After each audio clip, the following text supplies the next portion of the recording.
Last lecture में हम ascus का डेवलपमेंट पढ़ रहे थे। दो तरह का डेवलपमेंट जो है वो एस्कस का हमें देखने को मिलता है, direct development and indirect development. Direct development हमने लास्ट लेक्चर के अंदर डिस्कस कर लिया था। इस लेक्चर में हम इनडायरेक्ट डेवलपमेंट को कंटिन्यू करेंगे।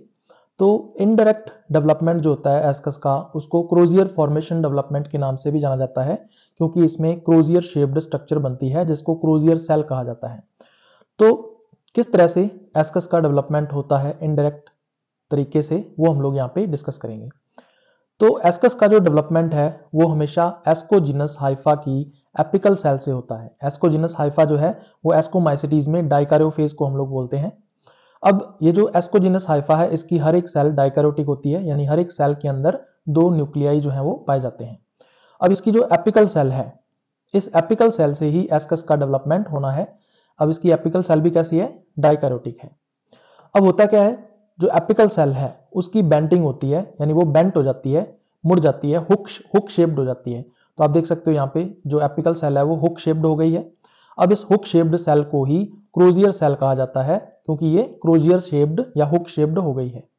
अब होता क्या है, इसके अंदर दो न्यूक्लियाई हैं। अब इनमें से हर एक न्यूक्लियस के अंदर एक माइटोटिक डिवीजन होता है, जिससे टोटल 4 न्यूक्लियाई जो है वो बन जाते हैं।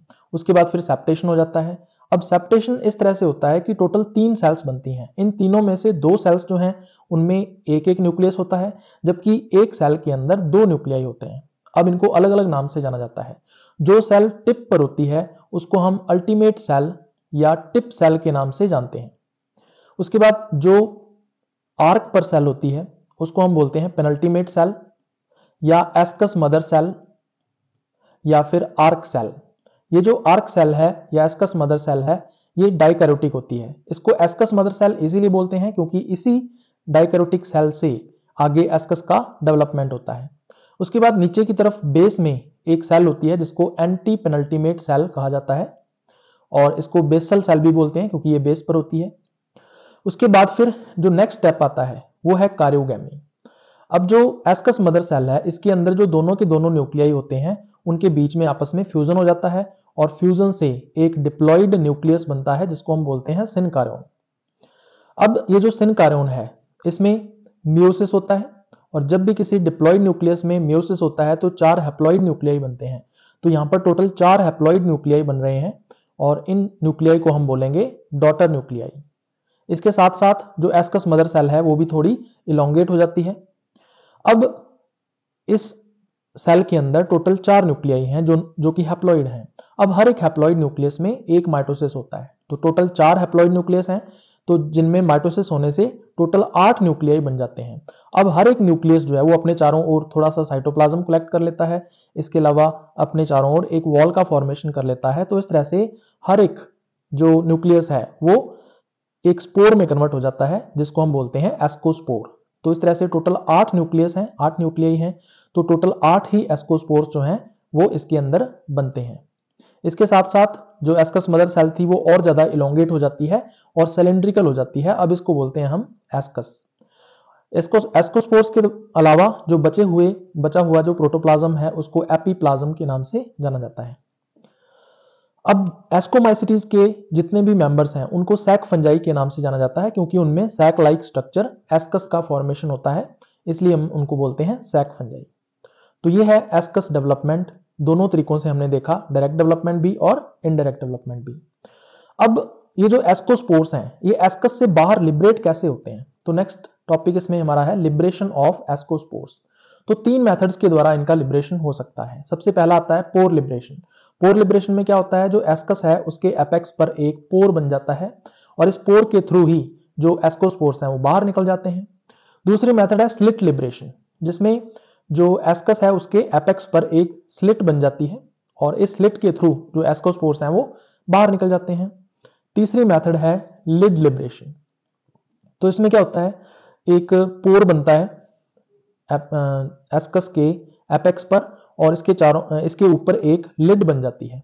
अब होता क्या है, ये जब ये लिड हटती है, दूर हटती है, तो इसके अंदर के जो एस्कोस्पोर्स हैं वो बाहर लिबरेट हो जाते हैं। तो ये 3 मेथड्स के द्वारा एस्कोस्पोर्स का जो लिबरेशन है वो हो सकता है।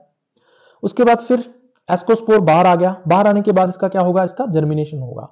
तो अगर अपने एक एस्कोस्पोर की बात करें तो उसके अंदर दो वॉल्स होती हैं बाहर, आउटर वॉल को एक्साइन बोलते हैं और इनर वॉल को इंटाइन बोलते हैं, और इसके अंदर एक सिंगल हैप्लॉइड न्यूक्लियस होता है। अब इसका जर्मिनेशन होता है with the help of germ tube, और आगे चलकर जर्मिनेट होके ये माइसीलियम का फॉर्मेशन करता है। पहले हाइफा बनेगा, हाइफा से फिर और ज्यादा हाइफा और माइसीलियम जो है वो फाइनली बन जाएगा। तो ये हमने एस्कोमाइसिटीज के अंदर देखा कि किस तरह से एस्कस का डेवलपमेंट होता है, एस्कोस्पोर का जर्मिनेशन होता है। अब हम बात करेंगे बेसिडियोमाइसिटीज की। तो बेसिडियोमाइसिटीज में एक क्लब शेप्ड स्ट्रक्चर बनती है जिसको हम बोलते हैं बेसिडियम। इसीलिए बेसिडियोमाइसिटीज के मेंबर्स को क्लब फंजाई के नाम से भी जाना जाता है। अब बेसिडियम की बात करें तो इसमें 4 बेसिडियोस्पोर्स होते हैं जो बाहर की तरफ आउटर एनवायरनमेंट के कांटेक्ट में होते हैं, इसीलिए इनको एक्सोजीनस ओरिजिन का माना जाता है। तो बेसिडियोस्पोर्स का नंबर कितना होता है? 4 होते हैं संख्या में ये, और ये एक्सोजीनस ओरिजिन के होते हैं। अब ये एक स्टॉक के द्वारा बेसिडियम के साथ अटैच रहते हैं, इस स्टॉक को बोलते हैं स्टेरिग्मा। अब आपको एस्कोस्पोर्स और बेसिडियोस्पोर्स के बीच में डिफरेंस पता होने चाहिए। तो 2 मेजर डिफरेंस आते हैं एस्कोस्पोर्स एंड बेसिडियोस्पोर्स के बीच में। सबसे पहले एक एस्कस में 8 एस्कोस्पोर्स होते हैं, जबकि एक बेसिडियोस्पोर्स में 4 बेसिडियोस्पोर्स होते हैं। जो एस्कोस्पोर्स हैं वो एस्कस के इनसाइड उनका फॉर्मेशन होता है, इसलिए वो एंडोजिनस ओरिजिन के हैं, जबकि बेसिडियोस्पोर्स का जो फॉर्मेशन है वो बेसिडियम के बाहर की तरफ होता है, इसलिए वो एक्सोजिनस ओरिजिन के होते हैं। तो ये 2 मेजर या बेसिक डिफरेंसेस हैं एस्कोस्पोर्स एंड बेसिडियोस्पोर्स के बीच में। उसके बाद फिर हम बात करेंगे कि जो बेसिडियम है इसका डेवलपमेंट कैसे होता है। तो इसका जो डेवलपमेंट है वो सेकेंडरी माइसीलियम के एक हाइफा से होता है, जिसको हम सेकेंडरी हाइफा भी कह सकते हैं।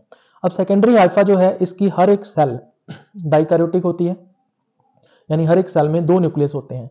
अब इसकी जो एपिकल सेल है, इस एपिकल सेल से ही जो बेसिडियम है उसका डेवलपमेंट होगा।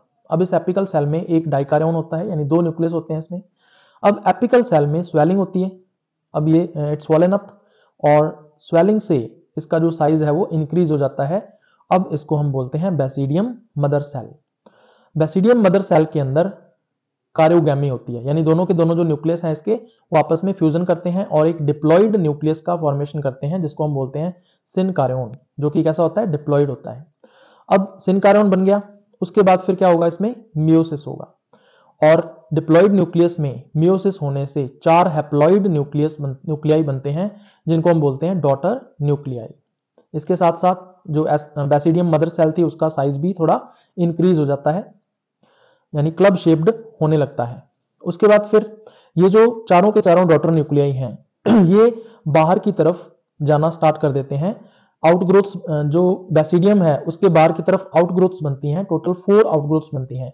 इन आउटग्रोथ्स के अंदर ये जो न्यूक्लियाई हैं, डॉटर न्यूक्लियाई, ये एंटर करने लगते हैं, और फाइनली ये जो न्यूक्लियाई हैं वो बाहर आ जाते हैं और बेसिडियोस्पोर्स में कन्वर्ट हो जाते हैं। तो 4 बेसिडियोस्पोर्स जो हैं वो आपको एक बेसिडियम के ऊपर देखने को मिलेंगे, जो स्टेरिग्मा के द्वारा बेसिडियम से अटैच्ड रहते हैं। तो ये क्लब शेप्ड स्ट्रक्चर बन जाती है, जिसको हम बेसिडियम के नाम से जानते हैं। तो इस तरह से बेसिडियम का डेवलपमेंट होता है बेसिडियोमाइसिटीज के अंदर। उसके बाद फिर हम बात करेंगे टाइप्स ऑफ बेसिडियम की। अब जो ये जो बेसिडियम है ये कई टाइप की हो सकती है, तो इसको मेनली 2 टाइप्स में डिवाइड करते हैं हम बेस्ड अपॉन सेप्टेशन। पहला है होलो बेसिडियम और दूसरा है फ्रैग्मो बेसिडियम। होलो बेसिडियम, होलो का मतलब इसमें कोई भी सेप्टेशन नहीं होता है, तो इस तरह से ये एसेप्टेट बेसिडियम होती है। ये क्लब शेप्ड देखने को मिलती है, इसकी शेप जो है वो हमेशा क्लब शेप्ड होती है, और ये हमें मशरूम्स के अंदर देखने को मिलती है। तो डायग्राम के अंदर आप देख सकते हो ये कंडीशन इसमें देखने को मिलती है। दूसरा है फ्रैग्मो बेसिडियम। जैसा कि नाम से पता चल रहा है फ्रैग्मो का मतलब होता है फ्रैगमेंट्स। तो फ्रैगमेंट्स कैसे बनेंगे? बाय सेप्टेशन बनेंगे, तो इसका मतलब ये सेप्टेट बेसिडियम होती है। अब सेप्टेशन कैसे होगा? ट्रांसवर्स होगा या लॉन्गिट्यूडिनल होगा? इस बेस पर ये जो बेसिडियम है फ्रैग्मो बेसिडियम 3 टाइप की होती है। सबसे पहला टाइप इसके अंदर आता है स्टाइकोबेसिडियम। अगर फ्रैग्मो बेसिडियम ट्रांसवर्स सेप्टेट होती है तब हम इसको स्टाइकोबेसिडियम के नाम से जानते हैं। जैसा कि डायग्राम के अंदर आप लोग देख सकते हो, जिसमें एक थ्रेड लाइक या हाइफा लाइक स्ट्रक्चर है और जो कि ट्रांसवर्स सेप्टेट है। इस तरह से 4 सेल्ड स्टेज यहाँ पे बन जाती है, और हर एक सेल से एक स्टेरिग्मा निकला हुआ है, और हर एक स्टेरिग्मा के ऊपर एक बेसिडियोस्पोर जो है वो आपको देखने को मिल सकता है। तो इसको हम बोलते हैं स्टाइकोबैसिडियम। तो ये हमें देखने को मिलती है रस्ट्स एंड स्मट्स के अंदर, यानी रस्ट फंजाई और स्मट फंजाई में हमें स्टाइकोबैसिडियम देखने को मिलती है। दूसरा टाइप आता है किस्टोबैसिडियम। किस्टोबैसिडियम कब होगी?